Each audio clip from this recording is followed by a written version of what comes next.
رسول کریم صلی اللہ علیہ وآلہ وسلم کا محبت ایمان ہے۔ امام بخاری رحمۃ اللہ علیہ اپنے کتاب کے اندر، بخاری کے اندر ایک باب رکھے۔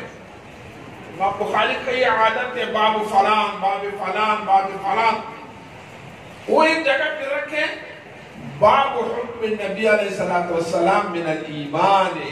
امام بخاری لکھے کہ محبت رسول اللہ صلی اللہ علیہ وسلم ایمان ہے۔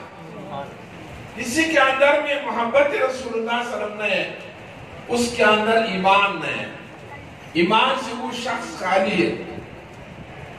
چنانچہ صحابہ کرام نے اپنا سر کٹ کیا جہاد کے اندر، یہی حب رسول اللہ صلی اللہ علیہ وسلم۔ اور ہر کام کے ساتھ اگر محبت ہے انسان کامیاب ہو جائے گا، اور اگر تکلف ہے ناکام ہے۔ اگر ہم آپ رسول اللہ صلی اللہ علیہ وسلم کے ساتھ محبت ہے ہم کامیاب ہیں۔